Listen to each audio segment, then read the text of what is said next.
Ay, mga kabayan, kita niyo ba itong aking pinalalambot nito? Yan ho, kita niyo yan. Balatong, kung tawagin niyo dyan sa inyo yung munggo. Pero tawag namin din sa amin sa Batangas ay balataw. Merong berde nito, merong dilaw. Nakoy, kahit alindaon, kahit araw-arawin, paborito ko, ari ating igigisa ngayon. At tayo masarap din nilutong isda, papakita ko rin sa inyo. Tunay naman mga kabayan. Sarap nito maya-maya. Ayan, atin itong liligisin. Dito na rin. Yan, dudurug-durugin natin itong papagarta mga kabayan.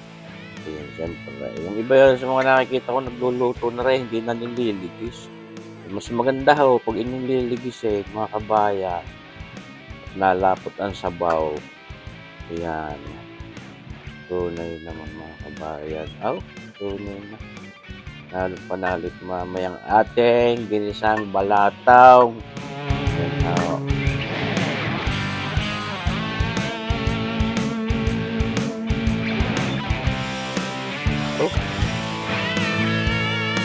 Nakalog-kalog. Pag camera ay hawak-hawak ko ay niliwagang magkasa ng tripod. Mamaya na tayo magta-tripod. Talagang ating gigisa na itong ating balatong na ito mga kabayan. Papakita ko sa inyo mamaya mga kabayan kung ano pang aming gagawin natin. Sarap na luto. Ari pa tayo magtutorta rin ng dulong na papagartaw. Ito hindi naman match na match. Tapos may patis din tayong gagamitin mamaya. Tayo nagsaing kagabi ng bisugaw. Sinaing na isang bisugaw. Napakasarap ng patis mga kabayan. Tamang-tama din sa ating paglatak ng tanghalian ngayon. Balataw, ginsang balataw, tsaka itong tortan dulaw. Ayos, mga kabayan. Ay, sarap. Iyon, hindi tayo mag-uutay na ngayon magsangkot siya. Siyempre, lagyan muna natin ang mantika. Yung ating pinainit natin non-stick wok pan na ito na para na sa gayon magandang pagluluto. Yan. Siyempre, tayo magsasangkot na muna ng bawang at sibuyas.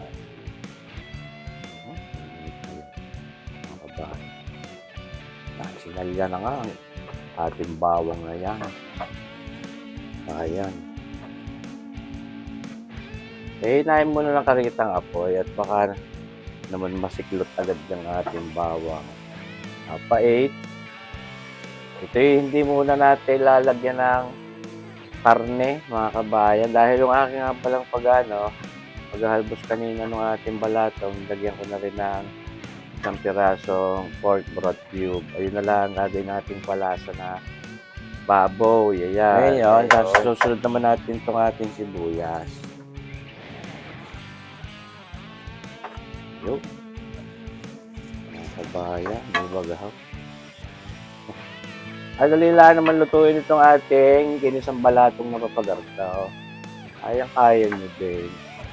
Itong balatong na ito, sabi ng iba nakakarayo. Pero may lumantak na rin. Hindi naman sumakit ang aking mga tuhor-tuhor at mga sakong-sakong. Iwan ko din nga lang Paborito ko itong balatong, itong ginisang balatong. Mga kabayan, kahit araw-arawin. Ngayon, lalagay na rin agad natin dito itong ating niligis na balato. Ayan po, mga kabayan. Ano naman yung mga pinaglatakan na isasaidin natin. Lalagyan natin ng mainit na tubig. Gusto ko rin dito sa ganitong balatong may masabaw-sabaw. Ayaw ko ng sobrang lapot. Mga kabayan. So, yun na parang video na. Ano mo? Mga kabayan. Gusto natin ng kapaw. Saan yung magahaw? Ito, ating sasaidin nga yung laman ng ating kaserolang pinaghalbusan. Sayang yun, Siyempre. Ito yung ating lalagyan din ng karikit na oyster sauce mga kabayan. Sadyang ako'y naglalagay Makakain nyo naman, di ba? Bakit lalagyan ng oyster sauce? Ay, nako, ay subukan ninyo. Sabi ko sa inyo, mga kabayan. At mas masarap. Hindi naman tayo magbibitsin dito. Oh, oyster sauce ang ating ilalagay. Mga isang kutsara ay ayos na. Oh, arehaw. Oh, isang kutsara lang naman. Oh, ay nako. Yan ang pinakabitsin natin. Pampaganda rin ang kulay. Oh, mga kabayan. So, dadagdagan rin natin ng sabaw mamaya. Pero ating papamintahan din muna. Okay. Rami-rami para mas masarap. Paminta. Ayun. Minta na.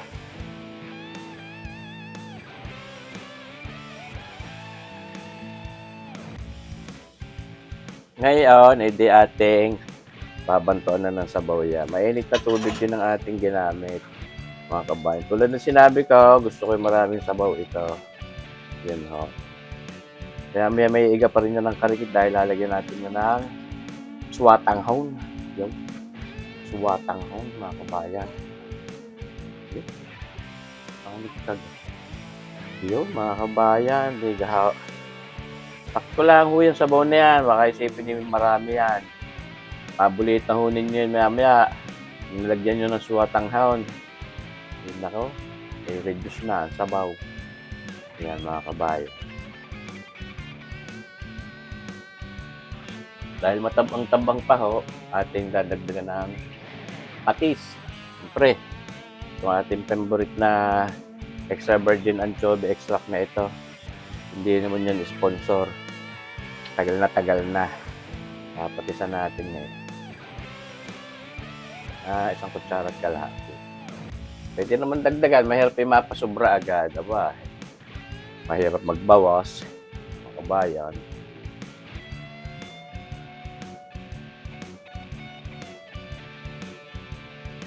At ito, mga kabayan, itong mas nagpapasarap din sa mga ganitong ginisang balatong. Itong pupor. Siyempre, ang ating paboritong pupor, edi yung ating bilas. Kabayang Kuya Junjun, special pupor. May kanya ho ang nagawa na rin bilas ko. Oh, asawa ng kapatid ni Commander, kabayang Mami Lisa. Itong ating napakasarap na pupor. Okay. Panalo-lalo sarap. Hindi yan, mga kabayan. Bulak na. Maya-maya pa ilalagay na natin yung ating suwatanghon dito. Tawagin ninyo yung sutanghon. Tawag naman ng iba ay vermicelli. Tawag ko lang naman din ay suwatanghon. Yan. Ilalagay na.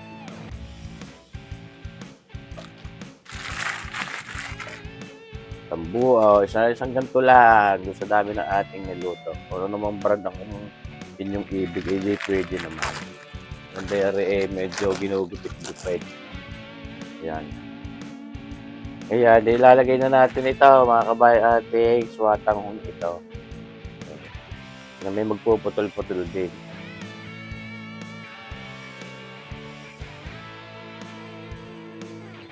So, ito na. Ayan, sarap. Ating ang timusan ng mabisa. Talagang kompleto ng lasa. Tapos, kung ganito, ganda yung matapang-tapang ng karikit sa lasa, sa alat. Dahil ito yung pag isinabaw mo sa kanin, tatabang.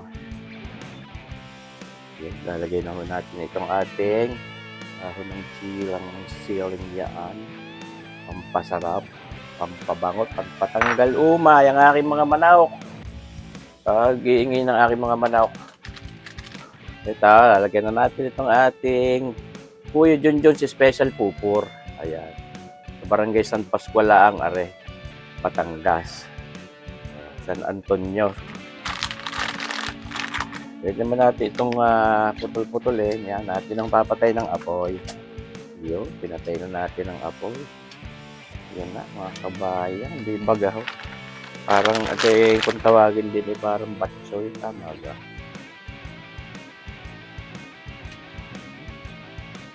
Yan na. Hindi nga naglagay ng karne, naglagay naman ng pupor. Ayos ko, mga kabayan. Hindi naglagay ng karne si kabayan, pero naglagay ng puso. Malilinggit lang ang ating dudulog-dulog. Hindi papapakin natin. Ayos. Ay, magahat. Tayo na. Tama na. At yan may hindi ginisang pupo, yan may ginisang balato. Mamaya na lang pang ano natin, pang adorno. Ayos mga kabayan. Ayan, preparator naman tayo ng dulong mga kabayan. Makipakita ko din lang sa inyo. Lalagay tayo mantika. Ayan. Dulong na ito.